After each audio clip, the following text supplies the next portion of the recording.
Good morning for those joining us in Mountain and Pacific time zones, and good afternoon for those joining on Eastern and Central time zones. My name is Joseph Roybal Sanchez, AARP New Mexico State Director. We are thrilled that you have joined the last of a four-part webinar series focused on key disaster preparedness topics for older adults and their families. AARP New Mexico has partnered with AARP's Livable Communities Technical Assistance Program and the St. Bernard Project for the last 3 years. In 2023, we had an in-person disaster readiness symposium in Las Vegas, New Mexico, following New Mexico's largest wildfire in New Mexico's history, scorching over 341,000 acres. In 2024, we had an in-person Emergency Management Symposium in Albuquerque, New Mexico, as a build upon to our 2023 symposium. And now in 2025, we have brought this four-part virtual training series on getting prepared for disasters as households and individuals. I want to go over some housekeeping items before I turn it over to our partners at the St. Bernard Project. The webinar session is being recorded. We would like to know who all is joining us today, so add your name and location in the chat box. We invite attendees to use the Q&A function throughout the session. At the end of today's seminar, we are asking that you complete a brief survey to be entered into a disaster supply kit raffle provided by AARP New Mexico. At this time, I'd like to turn it over to Leanne from the St. Bernard Project to kick off today's informative session. Thank you. Thank you, Joseph, and welcome everyone who's joining us today for the first time or again as we wrap up this series with making your recovery plan in advance. I'm Leanne Ortiz. I'm our Community Preparedness Engagement Manager. I'm very grateful to be here with you to close off the series. So as Joseph mentioned, please add any questions that arise in the Q&A box, as we will have a Q&A session towards the end. And also please take some time to introduce yourself in the chat. Please put your name, where you're joining us from. If you're joining us from an organization, we would love to hear from you. Here we have the AARP's Disaster Resiliency Toolkit, which was created in companion to FEMA's Guide to Expanding Mitigation and Making Connections to Older Adults. This is an incredible tool which includes research on how older adults are disproportionately affected by disasters across the country. It also provides a lot of practical strategies and community-based approaches to strengthen overall resilience, reducing risk, supporting aging populations throughout the entire disaster cycle. So we all recommend for you to go to AARP's website, look this tool up, give it a read, share with others, as it could be very instrumental to your work within your communities and your households. So SBP is a disaster recovery and resilience nonprofit.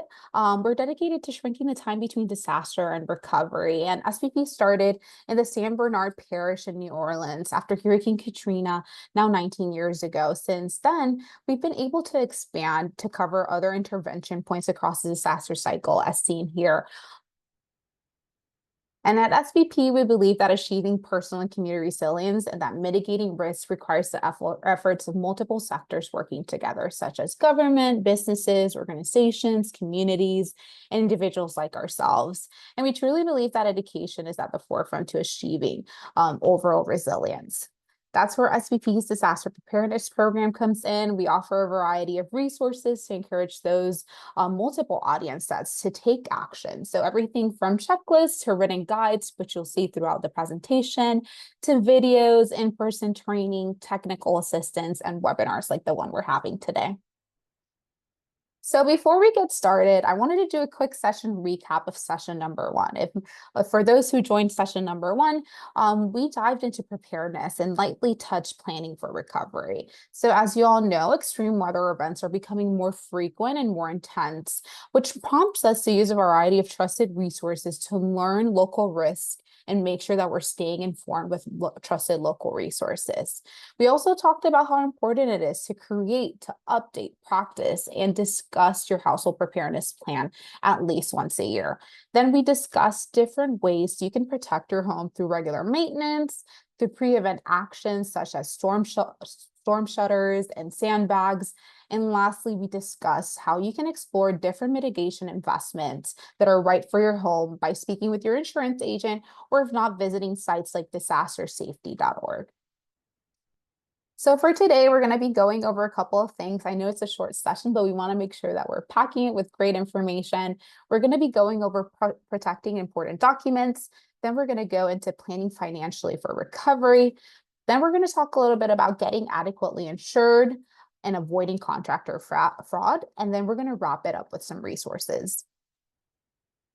So our first topic for today, we know that disaster recovery can be very challenging already, and not having access to essential documents can complicate the process even more. So by organizing your important documents now, you can eliminate one potential hurdle when the time comes. So for remembering convenience, we split it up into 4 buckets. So we're talking first about personal documentation. So this can be your personal IDs, such as your real ID, your passport, security cards for you and everyone in your household. And if you have other households you support, maybe it's a parent or a grandparent, also think of that information there. Think of securing birth certificates, marriage certificates, immigration documents, and please do not forget any pet documents. When we're talking about your household, make sure that you're remembering to keep emergency contacts. We want to make sure that you're keeping those emergency contacts somewhere else that is not just your phone. A good thing to do is printing them out. Some folks laminate them. You can put one in your go bag or in your preparedness kit, making sure that you have access to those emergency contacts and service providers, such as your electrical company, gas, water, your fire department, and so on. Also consider keeping your keepsakes, such as photos, irreplaceable documents, paintings, mementos in a safe place, and also digitalized. When we're talking about financial legal documents, think of your insurance policies, all of them, ownership documents to your home, to your car, to anything, and then different financial records like your bank account, life policies, all of those things. And then last but not least, when we're talking about medical, make sure that you have your medical history. That includes prescriptions, any conditions, for your doctors, vaccination records, different things like your wheelchairs, your hearing aid information in case it needs to get repaired or fixed.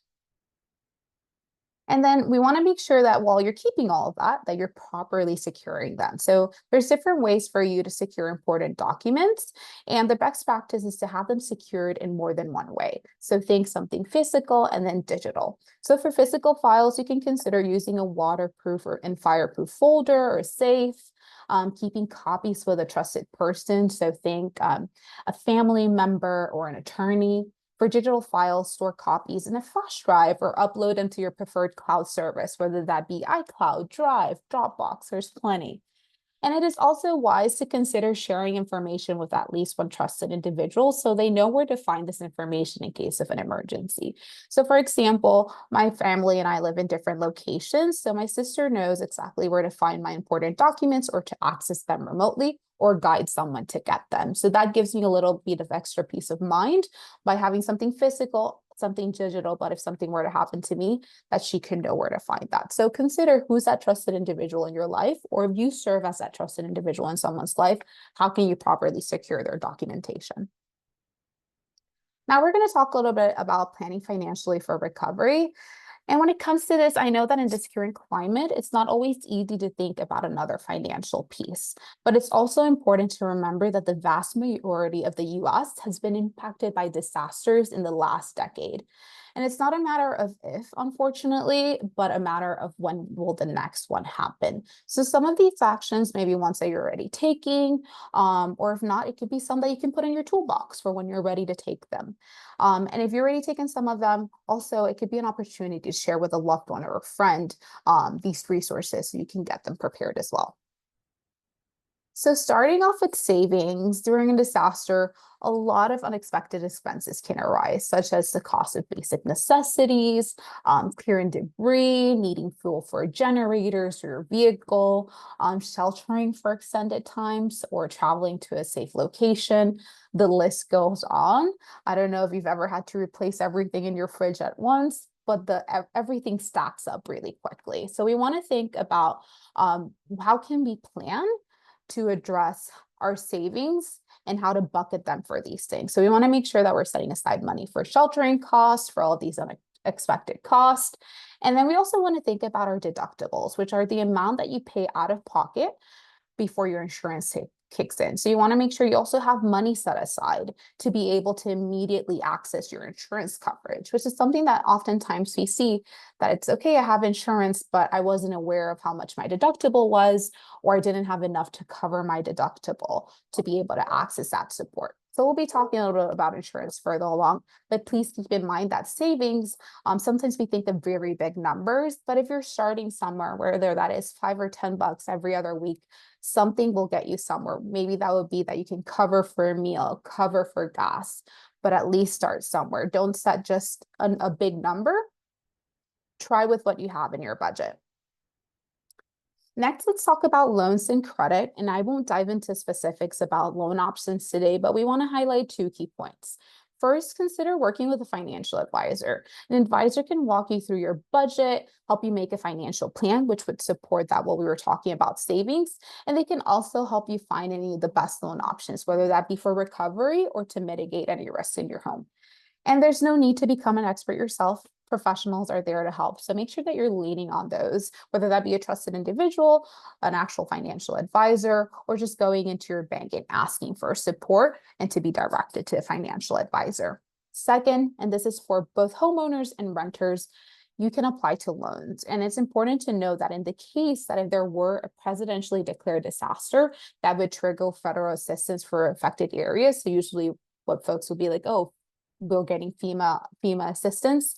If you apply for FEMA disaster aid, you'll be first referred to SBA, which is also known as the Small Business Administration, to determine if a loan is right for you. This often causes a lot of confusion because usually we're like, okay, the Small Business Administration is for that, small businesses. But in reality, they offer low interest disaster loans to homeowners and renters in disaster affected areas. So when the time comes, make sure that you're like reading up on this before, or if not, when it happens, and you can get more information on how this works at disasterandloanassistance.sba.gov. Now, we've been talking a little bit about federal disaster assistance. And first and foremost, I want to say, especially if there's any renters on the call today, that you can apply for a disaster aid as long as you're eligible and that it is available. However, it's very important to know that federal disaster assistance is limited, as many of you probably know. Not every disaster, unfortunately, is going to trigger a federal declaration. Not everyone qualifies, and the funding is not designed to meet the full need of a lot of the damage usually done to homes. And additionally, a lot of times it can take years for different sectors of aid to come. So all of this, what it does is that it reinforces the need to be prepared to recover on your own, as if no one is coming to help. Now, in the same vein of limited access to aid, an action that you can take if you already know this information, I encourage you to share this with someone or a loved one, is to check if you have an insurance mandate. So if anyone in your home, including previous owners, so we're thinking of the home like a structure and not what we personally consider our home, receive federal disaster aid for your specific property, you cannot apply for aid again unless you maintain insurance for a like event. So for example, if the previous owners of your home received aid for flooding and you were unaware of it, and maybe you did not know or thought, hey, I didn't receive assistance, so that doesn't count, you might assume it might not happen again, or that you will be receiving FEMA assistance because you weren't the one residing in the home. Like a flood happened and you do not have flood insurance, you likely won't be eligible for disaster aid because FEMA most likely put an insurance mandate. So something you can quickly do here, you see a phone number and an email, a web page on the screen. You can reach out to them and start that process by asking, I would like to know if my household has an insurance mandate. So that's a quick action you can take for yourself or a loved one. Now, hopping into getting the right insurance, which, as you know, is very important. We want to make sure that you step out today understanding a little bit more and encouraging you to check your coverage to make sure it's adequate. So it's important to first understand the basics of your insurance policy, including what's covered. And I know it can be a little bit difficult sometimes because there's a lot of legalese here at times. So for renters, also keep in mind that if you have your landlord's insurance on the home, it's only going to cover the structure of the building and not your personal belongings. So you'll need to get renter's insurance to protect your possessions. So this is also very important to you. So make sure that you know what type of policy you have. So if you have a named peril policy that covers losses from specific perils listed in your policy, while an all risk policy covers you for accidental loss, except for those explicitly excluded. Another key aspect, whether you have replacement cost coverage or actual cash value. So replacement cost coverage is going to reimburse you for the items at their full replacement value. While if you have actual cash value, it's going to take depreciation into account, which might not be fully enough to replace all of your belongings, making having to update everything in your home a little bit more difficult at times. So this is why it's also very important to do a home inventory, which we'll talk about in a second. And then something that also is very important is to understand what's not in your policy. We talked about in session 1 and we refreshed earlier today, understanding what our risks are. So now it's like, okay, I know these are my risks. I know this is what's covered in my policy. What is not covered in my policy based on what I know are my risks. So all risk policies do have exclusions, specific risks or events that aren't covered. Sometimes are floods, frozen pipes, war, earthquakes, sewer and drain backups. And unfortunately, a lot of people don't realize that the main one being like flooding is not covered. Usually we think, okay, I have homeowners insurance, it's kind of cover everything. And unfortunately, that's not the case. So again, take time to understand what's your policy. Maybe you have a policy in which you already like added on flood insurance and maybe you weren't aware, and that's great. Or maybe you thought you had added that on and gotten flood insurance and that wasn't the case. So make sure to take time to do that. And also, please do not hesitate to ask questions and to go again back to your insurance agent for clarification. They're there to assist you. If you need a little bit more guidance on what questions to ask, visit SVP's Resource Hub, which we'll share further along. And we have a guide on questions to ask your insurance agent. So we've talked a lot about insurance so far, and we know that individuals with adequate insurance coverage recover faster than those that don't have insurance. So pulling here on some flooding data, 1 inch of water can cost over $27,000 in damages. And then we have the average FEMA disaster grant, which is only $5,000 per household. Again, this is the average. But the average flood insurance payout is $69,000. So we see that gap between what that damage was, what one might be receiving from FEMA, and then what we would get from insurance. While I know everyone's insurance and financial situation is very different, it's very good to see what options are out there rather than just go ahead with this is not something that I can do for my household, or I checked last year and it didn't work. Make sure that you're recurrently checking and analyzing your options because, for example, $800 is the average annual flood insurance policy cost when we're putting into account the National Flood Insurance Program. For a lot of folks who are outside of the mandatory insurance zone, premiums can be less than $450 annually. And then we have the National Flood Insurance Program, which offers now monthly payment options. So visit floodsmart.gov.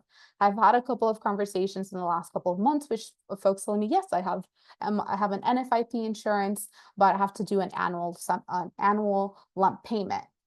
If you're one of those, know that you can do a monthly payment. Maybe that can make it a little bit more comfortable, or maybe you can share that with someone who maybe has held back from getting flood insurance because of having to do a lump payment. And now they have that monthly option as well. Again, I know we've covered a lot of information this morning, and I thank you for sticking around. So we've put together a checklist with some actions for you and your household to get started so you can be financially prepared. So first, review your homeowners and renters insurance. Make sure that you thoroughly check what is covered and make any necessary updates to ensure you're fully protected. As you're able, start setting aside money for deductibles to pay access to your insurance coverage.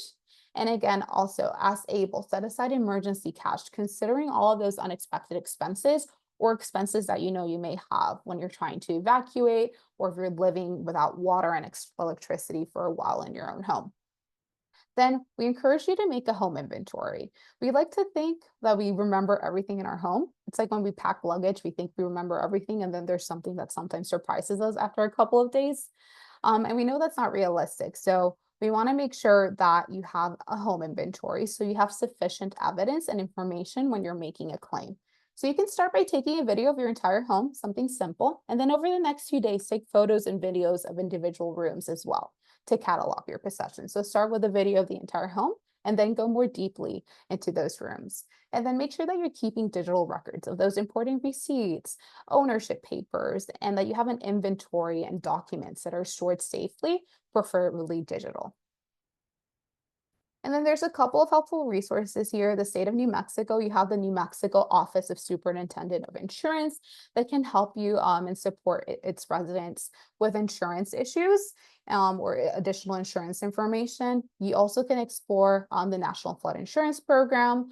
And it also, something that's very important to know, and while I know it's not here at the moment, um, you don't need to feel pressured into a settlement from your insurance. And if you're doing a FEMA claim or have a FEMA claim, know that you have the right to appeal for it. So all these resources can help you with information around that and resources to understand what your rights are, what you can do, how to better apply, and how to navigate that process. And then lastly, you have United Policyholders, which is a national resource, again, to educate yourself and also access resources to help people navigate insurance at all stages. Here we have avoiding for contractor fraud, and it's also our last topic for the day.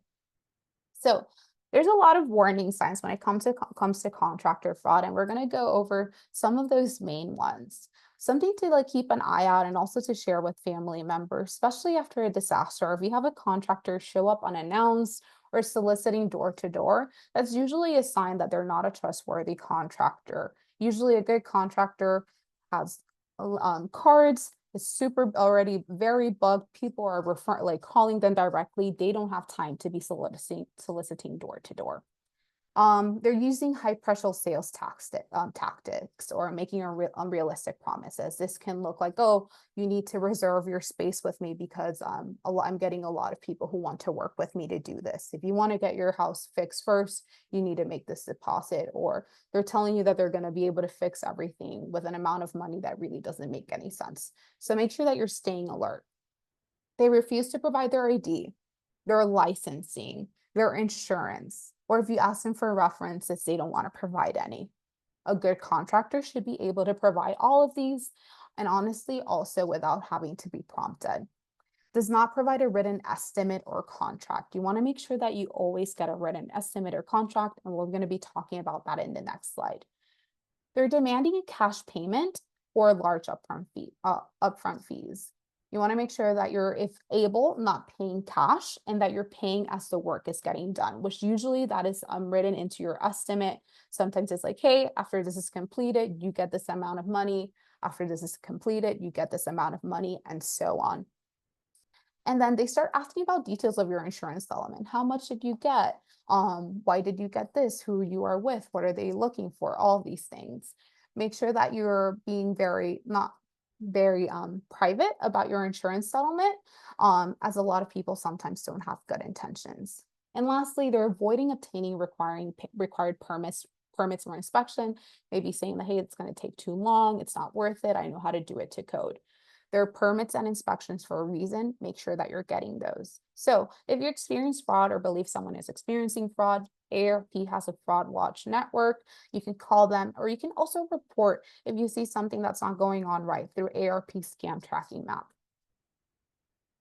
Going into contractor fraud avoidance, make sure that you're collecting multiple estimates. At least get 3 written quotes. That way you have plenty to choose from. Sometimes people elevate prices due to what's going on. Make sure that you're creating that home inventory. So not only are you documenting what's inside of the house, but also the condition of the property, even if this is after a disaster, so you can know, hey, this is how my house looked before this contractor came in. Check credentials, including licenses, insurance, and reference. Look at your county website or your state website. You should be able to find all of this information there. And if you can't find it, call your county office as well. Get everything in writing again. Your scope, materials, the schedule, payment terms, the release of the lien, everything. And then again, make sure that you're avoiding paying in cash and making large upfront deposits. And we reiterate this because this is always a very big issue. So again, if this is something that you're experiencing yourself or someone else, make sure that you're keeping your eyes out for this. We have more resources and ways to avoid contractor fraud at Protect Against Contractor Fraud, which is a guide that we have in our resource hub. So wrapping it up and going into resources, today we spoke about getting to know our risk, making sure that you have all of your important documents for yourself and your household, having a financial plan in place to navigate your recovery, making sure that you're adequately insured and taking those steps, taking the necessary steps to protect yourself against contractor fraud, or keeping an eye out for neighbors and loved ones in that sense as well, and then getting acquaintance with local and national resources. So the New Mexico Department of Homeland Security and Emergency Management is a key local resource that all of you have for understanding risk, preparing effectively, staying informed, and navigating disasters. They offer a wide range of tools and information that to help you and your community stay safe. So I encourage you to visit their website and explore their resources they provide. It is a very valuable hub for preparedness, for response strategies, and real-time updates of what's happening in the state of New Mexico. So I'll stop here. So everyone, if you want to take a screenshot or a photo of the contact information, I'll stop here for a second. You also have their Facebook, Instagram, and Twitter there if you want to follow them for updates as well. It's good to have a trusted source for timely updates. Okay, moving along, we invite you to visit our SVP Resource Hub, in which you'll find, again, a variety of visual and audio preparedness and recovery resources in Spanish and English, which you can download and share with others in all of our program offerings. And here you also have a photo of what the preparedness for residents for the page of New Mexico looks like. So I invite you to check it out. If you haven't in a while, go and refresh that and see what's going on there. And then you can also contact the state disaster hotline from 7 a.m. to 7 p.m., especially if you're looking for flood recovery resources, as we're aware of the recent floods that happened in the state. Okay, and then we invite you here to please scan the QR code. It's also going to be in the chat as well to take the survey. It's going to help us evaluate participant learning, but also enter you in the disaster preparedness kit raffle for today's session that Joseph mentioned. So if you have any questions, I'll also stop here to take those.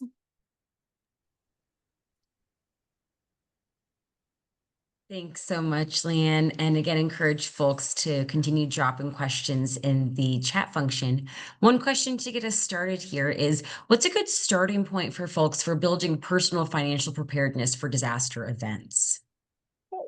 I would say something that I see often is not knowing what your deductible is. Sometimes we assume it's going to be a certain amount and it isn't. So looking up what your deductible is for your insurance and saving up for that. And if not, also saving up for those unexpected costs is a really good way to start. Thanks, Leanne. And one other question that kind of piggybacks off of that nicely. So that's a great starting point. What's one action that you'd recommend that folks take this week to start to build their personal preparedness? I already talked about the financial section, so I would say make sure that you're adequately insured, and I'll do this in a two-way. Make sure that you're adequately insured, or just at least look at your policy and while you're evaluating what your risks are, but also make sure that you're doing your home inventory. It doesn't take that long, and it's a great step to take. That really helps not only in preparedness, but when you're going into recovery. And in that home inventory, make sure that you have all your documents together. So I guess it's 3 steps, but if I would start with one, it would probably be the home inventory. Thank you, Tessa. Thanks, Leanne. And then lastly, we had a question in the chat that I'll share out that's been answered, but for everyone's awareness, an attendee asked, are federal disaster assistance grants repayable the way a loan has to be? And the answer there is, and this was again answered in the chat during the session, FEMA's individuals and households program does not require repayment. However, a disaster loan from the SBA must be repaid with low interest. Yes. Thank you. No more questions, right? No more questions. Thanks, Leanne. Okay, well, thank you everyone for your questions and for being here today and for being with us through this series. Before I pass it back to Joseph to close us off, SVP would like to thank Joseph and the AARP New Mexico team for their continued partnership and for tapping us to co-host such an excellent preparedness series.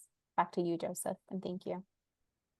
Thank you, Leanne, and thank you, Tessa. It's been great going through this 4-part disaster preparedness series. So for all of our guests joining us today, thank you for joining our 4 of the 4-part disaster preparedness series. So before we close, please take a moment again, as has been mentioned, to complete the short survey that you received, or the QR code here. Doing so will enter you into the AARP New Mexico's raffle for a disaster supply kit. I saw some names in the chat that I know have already received, have been winners of the New Mexico raffle. So, and they were very excited about it. So you could be a winner too. So please take a moment to do that.